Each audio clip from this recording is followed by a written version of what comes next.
Thank you very much for the honor of speaking to you. I wish I were there in person. Dr. Kyung-hee Kim can explain why not. My institution was a little nervous about letting us get onto airplanes with risk of COVID. So I changed the thrust of my talk from LVAD to transplant to more, so I wasn't sure exactly what that meant, and we don't really do in the U.S.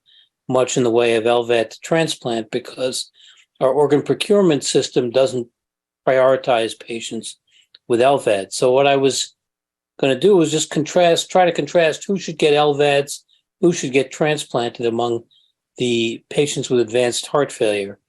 And perhaps LVADs should be, as the previous speaker mentioned, with the problems with RV failure after LVADs, perhaps LVADs should be reserved to those patients who mainly have LV failure, and heart transplant to those with biventricular failure. Let me illustrate that with a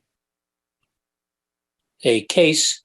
This is a 39-year-old female referred for cardiac transplantation. She was born with a VSD, had a VSD repair surgery at age 33, during which time her dominant RCA was severed.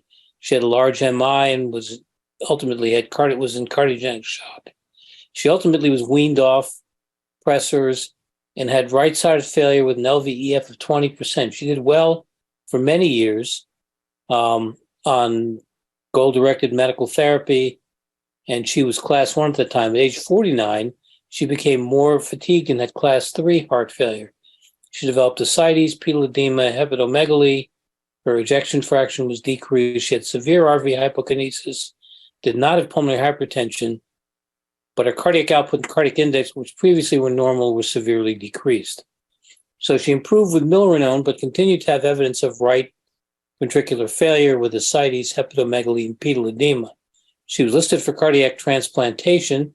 Consideration was given to implanting a VAD, but was not pursued due to her RV failure. Combined heart-liver transplant was considered, but was not pursued due to its complexity. At age 50, she underwent a cardiac transplant, and her hepatomegaly and ascites resolved. She's doing well. 12 years later, I just saw her a few weeks ago, and she really is doing great. Class 1, looks almost normal. You'd never know she had a transplant. So I have nothing to disclose. Let's just talk about RV failure briefly. It does happen post-LVAD implantation, and the outcomes are relatively poor, as you can see here. And there's early RV failure, which, as previous speaker mentioned, can be treated with Protect duos. And then there's late RV failure, where patients go home successfully, then come in with RV failure, and that becomes more complicated. This is from the Intermax data, management of patients with RVAD at the time of our LVAD implant or return to the OR with RVADs. And in general, they get temporary RVADs to try to manage them. This is also from the Intermax data showing that patients with various degrees of right heart failure pre-VAD implantation have freedom from right heart failure. So severe right heart failure occurs. Patients who have severe right heart failure pre-VAD implantation are much more likely to have no freedom from right heart failure. And the etiology of post-LVAD RV failure is complicated. It can include ischemia, hepatorenal congestion, the blood that's transfused, hypoxia, acidosis, high flow, and then also the bowing of the septum from the LV into the RV. So let's talk about heart transplants, which is the other therapy for advanced heart failure. In early December, it'll be the 55th anniversary of the first heart transplant. But although there was a lot of enthusiasm early on, the early outcomes were poor. And this is from an article in Life magazine, which discusses the poor outcomes of patients with transplants. And why did that happen? Well, the immunology, the immune response, is very complicated and was not understood until 1974, 7 years after the first transplant was performed. And these gentlemen, in 1996, received the Nobel Prize for medicine for this. And transplant is still complicated. There are many causes of death within the first year and beyond. They include rejection, cardiac allograft vasculopathy, malignancy, graft failure. So transplant has improved in terms of immunosuppression. We use tacrolimus instead of cyclosporin. It's an improvement. We use mycophenolate instead of azathioprine, another improvement. And then we're starting to use mTOR inhibitors. This is sirolimus in heart transplant study done in Australia, where patients were randomized to either one of two doses of sirolimus or to azathioprine. The primary endpoint was ISHLT 2R 3A rejection. IVUS was used to look at the progression of cardiac allograft vasculopathy. There was less rejection in the sirolimus group, and there was less progression, cardiac allograft vasculopathy, in the sirolimus group compared to the azathioprine group. Another study was looking at another mTOR inhibitor, Everolimus. This was done around the world. Everolimus is called RAD. And there was composite endpoint shown up here. And so Everolimus in 2 doses significantly reduced the occurrence of 2R or 3A rejection. There was an IVUS arm too. This showed significant reduction in change in maximal intimal thickness, which is a predictor of adverse events, change from baseline to 1 year, which is a predictor of adverse events at 5 years. And other measures of cardiac allograft vasculopathy were also significantly decreased. And the incidence of cardiac allograft vasculopathy was identified and was less in the everolimus groups than the azathioprine group. There was, however, an increase in creatinine and a decrease in creatinine clearance in the everolimus groups, indicating, despite the fact that the cyclosporin trough levels are similar, indicating that there are problems with these drugs in terms of renal function. So a second study was done looking at everolimus versus mycophenolate and trying to reduce the doses of cyclosporin to try to improve renal function. And there was an IVUS sub-study here too. And so there was no difference in terms of rejection. Renal function was better, and there was a significant reduction in measures by IVUS of cardiac allograft vasculopathy, including change in maximal intimal thickness and other indices as well. And if one did subgroup analysis, there was regardless of age, gender, diabetes, donor disease, the patients receiving everolimus had less cardiac allograft vasculopathy than the mycophenolate group. In other groups, realizing that these are difficult drugs to use in the early post-transplant period, started using them later. This is from the Mayo Clinic group. And what they did is at 1 year, they added sirolimus to the patient's regimens. They found less cardiac allograft vasculopathy defined by IVUS. And they found actually, and here we see it, they found greater freedom from CAV, cardiac allograft vasculopathy events, in the sirolimus versus the cyclosporin groups. Another approach was from Scandinavia. This is a scheduled study. So what they did was they managed some patients with traditional therapies, cyclosporin, mycophenolate. A second group they managed initially up till week 7 to 11 with cyclosporin and everolimus and mycophenolate, and then by week 7 to 11 they totally withdrew cyclosporin. And what they found was less cardiac allograft vasculopathy in the everolimus groups, and also that patients treated with everolimus were most likely to have less CAV progression, and also renal function was better in the non-cyclosporin group. But there were some patients who had multiple episodes of 2R rejections without hemodynamic compromise, and so those people were given cyclosporin to try to prevent future rejections. And in all of these studies where patients get mTOR inhibitors, there's less cytomegalovirus infection. The role of mTOR inhibitors in established cardiac allograft vasculopathy has really only been looked at in this one study from Columbia, a randomized clinical trial of patients staying on controlled immunosuppression versus having sirolimus added. And sure enough, there was less progression in terms of catheterization scores and less need for PCI or bypass surgery or acute MI. So the current trends in transplant candidacy in the US are older patients, generally sicker at the time of transplant. And nowadays, because of our new organ allocation system, patients are often supported with short-term devices, Impellas, sometimes ECMO, often balloon pumps. So they are sicker. And there are more women and, as I mentioned, more people on mechanical circulatory support devices, but not durable devices.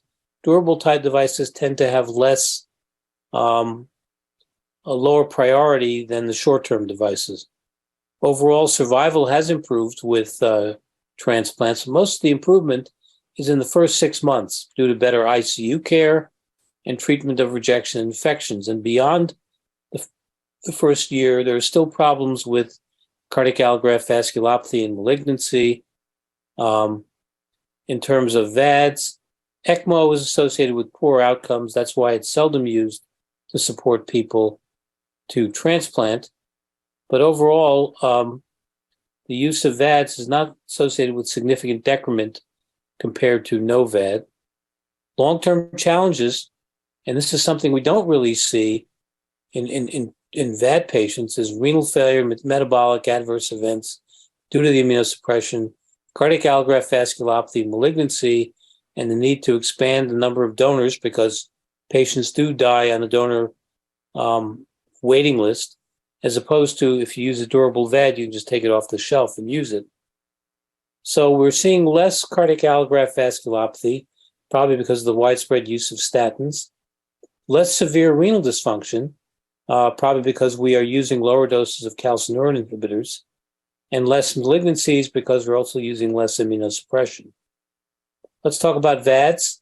So VAD survival has improved significantly since the old XVE VADs, the pulsatile VADs, the continuous flow VADs show significant improvement in those patients who get it for DT or as bridges to transplant. As a result, the number of VADs has gone up and now in the US exceeds the number of transplants. And you can see that here as well.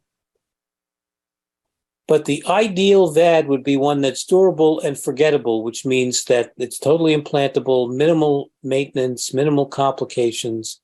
Durable means it lasts for a long time, allows active lifestyles, adaptable, can be used in different populations, evolves to different physiological needs, and is completely implantable. We aren't there yet. There's the hope that this will happen.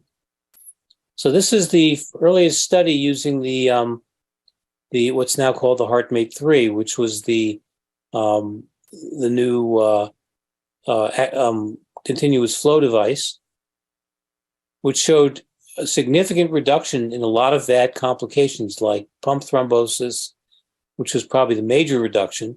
There was also less GI bleeding, arrhythmias, and strokes. Those strokes are still a problem. Let's talk about transplant versus VAD. So more VADs are performed than transplants. There's no waiting period for VAD implantation as opposed to transplant. There's more experience longitudinally with heart transplants than with VADs, and longer individual post-transplant survival, greater than 33 years among our patients, versus VADs, greater than 9 years. Strokes continue to be a problem, even with a HeartMate 3. And VADs will never be superior to transplantation unless they are no longer associated with strokes and are totally implantable. These are the complications with VADs: GI bleeding, hypertension, infection, strokes, and RV failure, as we heard. The transplant complications: rejection, infection, CAV, hypertension, nephrotoxicity, and malignancy. So one thing we could conceivably do to improve transplantation, reduce waiting time, is to expand donor availability. And one thing that's been done in Australia and the UK and more recently in the US is using donation after cardiovascular death. It may be associated with an increase in primary graft dysfunction, but many centers, especially in Australia and the UK, have found significant benefits. The use of hepatitis C positive organs. We do this, a lot of places do this. There are now highly effective curative therapies for hepatitis C. So this virus can be cured. So this allows us access to a lot of hearts that otherwise wouldn't be taken. And the patients will get infected with hep C, but the virus within 6 weeks can be completely eradicated. Insurance pays for that. There's no significant interaction with immunosuppression. Just a brief case, the last time I was on call, we took a heart for somebody who was number 440 on the list because over 300 centers turned down the heart because it was hep C positive. We took it, the patient got medications for hep C, totally eradicated, and the patient's doing well. In the US, unfortunately, we have an opioid epidemic. These are usually young donors, and the recipients of these donor hearts usually do very well. So it's not a contraindication, but certainly if we could get rid of the opioid overdoses, it would be worth having fewer organs. And then finally, I think we were all tremendously excited earlier this year with xenotransplantation of a person in Baltimore, and there's now plans to develop criteria for which patients should get xenotransplants, as well as the immunosuppression to treat these patients with after they get a xenotransplant. And these hearts, these pig hearts, are very aggressively genetically manipulated. CRISPR-Cas9 allows editing out the genes for endogenous retroviruses, makes porcine transplants safer, and also genes are put into these xenotransplant hearts to try to prevent damage from human complement, and also some of the lymphocyte antigens on the surface are extracted by PERV as well. So, should there be a clinical trial of VAD versus transplant? Which patients should be randomized? How do we ensure the populations are comparable? How can randomization be timed to minimize time to VAD implantation versus time to transplant? What would these endpoints be? Survival, stroke, infection, post-transplant complication, exercise tolerance, healthcare utilization, cost? VADs need to be optimized before a clinical trial against transplant can be undertaken. They need to be totally implantable, minimal stroke rate, and improved durability. Which patients should be considered for the trial? Older DT patients? Probably can't enroll younger patients due to the question of VAD durability. And RV function would limit VAD options. How to define RV function? How to predict RV failure? Even some of the prediction tools are fraught with lack of predictability. So let me just close by mentioning this paper that was in circulation, which looked at the 5-year outcomes of patients in the Momentum 3 trial supported with the HeartMate 3. And let me get to, here's the key information. So at 5 years after implant, there's a 58% survival with these devices. So long-term survival with these devices is improving, which may mean that at some point, especially if they are totally implantable and not associated with stroke, they could become very reasonable alternatives to transplant. So I'd like to thank you for inviting me. Kamsahamnida. Thank you very much for inviting me.